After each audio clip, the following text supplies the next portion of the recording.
Hi viewers, welcome to North Moon. ஸ்லைமில் வந்து coffee powder mix பண்ணி காட்டுங்கன்னு comment பண்ணியிருந்தீங்க. So அந்த வீடியோ தான் இன்றைக்கி பார்க்க போகிறோம். இது வந்து ஹோம்மேடாக மேக் பண்ண ஸ்லைம் தான். அந்த ஸ்லைமில் நான் ஒயிட் கலர் பெயிண்ட் மட்டும் மிக்ஸ் பண்ணி இந்த மாதிரி ஒயிட் கலரில் மேக் பண்ணியிருக்கேன்.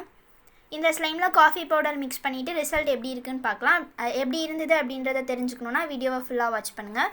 நீங்கள் இன்னும் நார்த் மூன் சேனலை சப்ஸ்கிரைப் பண்ணலன்னா மறக்காமல் சேனலை சப்ஸ்கிரைப் பண்ணி வச்சுக்கோங்க. அப்போ தான் இந்த மாதிரி எல்லா வீடியோஸ்க்கான நோட்டிஃபிகேஷனும் உங்களுக்கு உடனுக்குடனே வரும்.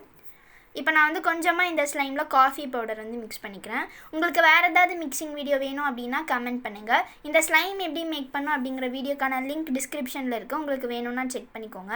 இப்போ நான் கொஞ்சமாக காஃபி பவுடர் மிக்ஸ் பண்ணிவிட்டு நல்லா மிக்ஸ் பண்ணிக்கிறேன். நீங்களும் ஏதாவது மிக்ஸ் பண்ணி பார்க்குறீங்கன்னா கொஞ்சமாக ஸ்லைம் எடுத்து மிக்ஸ் பண்ணி பாருங்கள். அப்புறம் நல்லா இருந்ததுன்னா நிறைய ஸ்லைமில் மிக்ஸ் பண்ணிக்கோங்க. இப்போ மிக்ஸ் பண்ணதுக்கப்புறம் பெருசாக எந்த சேஞ்சுமே இல்லை. அதோட கலர் வந்து சேஞ்ச் ஆகிருந்தது. அதுக்கப்புறமா ஸ்மெல் வந்து காஃபி பவுடர் ஸ்மெல் வந்து லைட்டாக இருந்தது.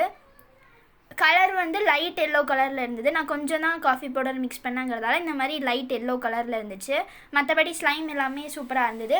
காஃபி பவுடர் மிக்ஸ் பண்ணதுக்கப்புறம் அதோட சவுண்ட் எஃபெக்ட் ரொம்பவே சூப்பராக இருந்தது. இப்போ காஃபி பவுடர் மிக்ஸ் பண்ணுறதுக்கு முன்னாடி சவுண்ட் எப்படி இருந்ததுங்கிறத நீங்களே பாருங்கள்.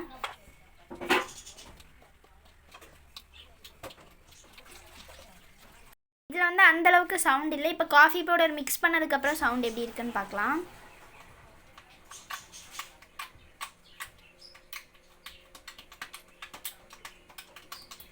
இந்த ஸ்லைமில் என்ன சேஞ்ச் இருந்ததுன்னா சவுண்டு வந்து கொஞ்சம் சவுண்ட் எஃபெக்ட் இப்படி ப்ரெஸ் பண்ணும்போது நல்லாவே சவுண்டு வந்தது காஃபி பவுடர் மிக்ஸ் பண்ணதுக்கப்புறம். அப்புறம் லைட்டாக வந்து காஃபி பவுடரோட ஸ்மெல் இருந்தது.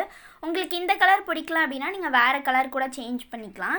இந்த மிக்சிங் வீடியோ உங்களுக்கு பிடிச்சிருந்தா லைக் பண்ணுங்கள். இந்த வீடியோ உங்கள் ஃப்ரெண்ட்ஸ் அண்ட் ஃபேமிலிஸ்க்கும் பிடிக்கும் அப்படின்னு நினச்சிங்கன்னா அவங்களோடவும் ஷேர் பண்ணிவிடுங்க. இந்த மாதிரி நிறைய வீடியோஸ்க்கு நார்த் மூன் சேனலை சப்ஸ்கிரைப் பண்ணி வச்சுக்கோங்க. தேங்க்ஸ் ஃபார் வாட்சிங்.